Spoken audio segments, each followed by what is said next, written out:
எங்கள் அம்மா ஸ்டைல் பிரியாணி எப்படி செய்கிறாங்கன்னு பார்க்கலாமா? 2 பட்டை சின்ன சின்னதாக எடுத்துப்பாங்க. அன்னாச்சி பூ 2, ஏலக்காய் 1 தான் போடுவாங்க. லவங்கம் 3 போடுவாங்க.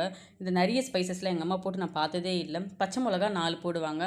அதோடு சேர்த்தே வெங்காயம் போட்டாங்க. 4 வெங்காயம் போட்டுருந்தாங்க, கட் பண்ணி வச்சுருந்தது. அது எல்லாமே எங்கள் அம்மா நல்லா வதக்குவாங்க. அது நல்லா சாஃப்ட் ஆகணுமா வெங்காயம், அப்போ தான் அதுக்கு டேஸ்ட்டு சூப்பராக இருக்கும்னு.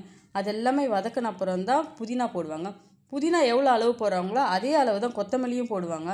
அப்போ தான் வந்து அது ஈக்குவலாக இருக்குன்றதுக்காக அதையும் போட்டு நல்லா வதக்கணும்.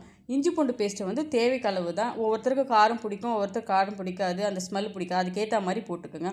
தக்காளி எங்கள் அம்மா இப்போவே தான் போட்டிருப்பாங்க. ஏன்னா அப்போ தான் வந்து தக்காளி வந்து நடுவில் இது வராதுன்றதுக்காக நல்லா ஸ்மாஷ் ஆகிடும். இது தக்காளி நல்லா ஸ்மாஷ் ஆகிடும். அதனால தான் போடுவாங்க. தயிர் வந்து தேவையான அளவு தான் போடணும். ஏன்னா சிக்கன் சாஃப்ட் ஆகிறதுக்கு மட்டும்தான் தயிர்ன்றதுனால நல்லா வதக்கணும். அப்போ தான் அந்த டேஸ்ட்டு நல்லா இருக்குன்றதுக்காக. மஞ்சள் தூள், தேவையான அளவு உப்பு போட்டு நல்லா வதக்கணும்.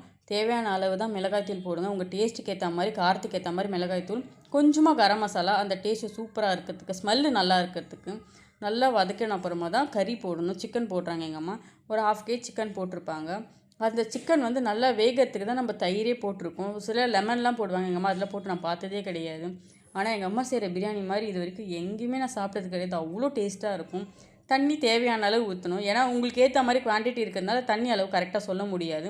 அது ஊற்றின அப்புறம் தான் அரிசி போடணும். அரிசியை வந்து எங்கள் அம்மா கொஞ்ச நேரத்துக்கு முன்னாடி தான் ஊற வச்சுருவாங்க எப்போவுமே. அதை போட்டு நல்லா மிக்ஸ் பண்ணணும். எல்லா சைடுமே அரிசி போகிற மாதிரி நல்லா மிக்ஸ் பண்ணிவிட்டு லைட்டாக கொதிக்கணும்னு சொல்லியிருந்தாங்க.